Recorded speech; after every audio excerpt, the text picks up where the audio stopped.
In our organization, we will not recruit anybody who is not IT literate. And we have given, in 1990, I think it was, 1990 we set a date that anybody who is not IT literate has to look for another job. And we developed with Cambridge University the Abu Ghazali Cambridge IT Skills Award, which is basic literacy for the Arab world. And now it has become a major initiative in the region. We just signed with the Omani government to teach 200,000 government officers on the Cambridge IT Skills Award, and we have done the same in Jordan and many other countries. But we started trying to teach our staff. We said we have to start by ourselves. So anybody who is not literate has to pass. And amazingly, the lower caliber staff had a better success rate than the managers and directors. We had the lowest caliber of the staff who made it better than the senior staff. So it was an easy exercise that the whole organization has become an IT firm. We do not communicate with each other by anything except by email and through our portal. We have our own portal. We now have our own internet line directly to the backbone in the US. So we don't use an IP provider, an ISP provider. We are our own ISP providers. So we decided that our focus, while we're doing whatever we do, whether we're doing an accounting job or an administrative job or a legal job, because we are also the largest law firm in the region. We are also the largest translation firm, Arabic English, in the world. Whatever we do it IT based. So we decided that whatever we do and whatever we're doing it, we're going to do it with our IT skill capacity being developed. Now to do that, we needed to develop training programs. And training has been always a major. Now we spend not 5% in the firm, 10% of our gross revenue is on training. And last year was one of the years which were our best years, because we grew at the rate of 100% and zero profits.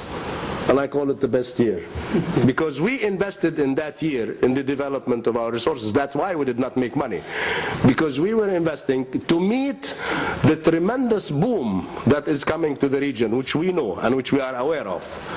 The Arab region is getting into an era of unprecedented wealth. Some 20 trillion, ladies and gentlemen, some $20 trillion are going to be accumulated in revenues in that region in the next 10 years. That's a hell of a lot of money, 20 trillion. And that needs to be serviced. And the only problem the Arab world faces is capacity to serve. The resources are there, the money is there, but the capacity, the human capacity is not there. So we decided that last year would be the year of investment in recruitment and in training. So all of our offices actually hardly broke even. But all of our offices grew in revenue by 100%. And our staff number doubled in number. So that was a year of investment, and that's why I call it our best year, because this is investment for the future. And everything you do in capacity building is the best investment in future. Now, our policy in investment in capacity building has been based on 5 principles. One is that combine your internal capacity building with the capacity building of the client. We do not run training courses for ourselves alone, and we do not run training courses for the clients, for the public community at large alone. We do them jointly, because we want to interact with the community, want our staff to interact. We want also, while we are doing that exercise, learn from what is happening in the market, and at the same time to communicate our message to the market. Our second principle is that capacity building is a culture. It is not a business.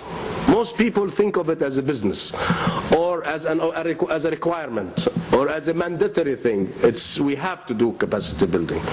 It is not. It's a culture. If you make your staff, and that's the thing I keep telling my colleagues day and night, when you build your own capacity, you don't do me a favor. You do yourself a favor. Because you can leave tomorrow and you take it with you. I cannot take it away from you.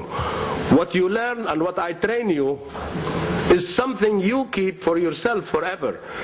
So, although I am very keen on giving you that, I am doing it for you. So it's a culture of belief that whatever I am learning, I am doing myself a favor. I'm not doing UNESCO. I'm not doing Talal Abu Ghazali.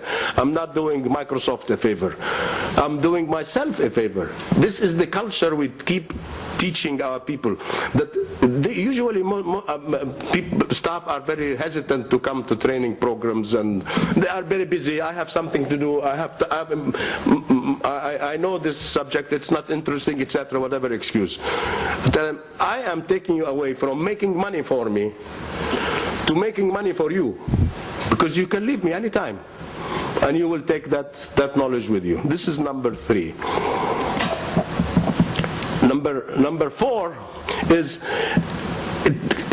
capacity building is the number 1 investment in the future. You can invest in offices, which we are.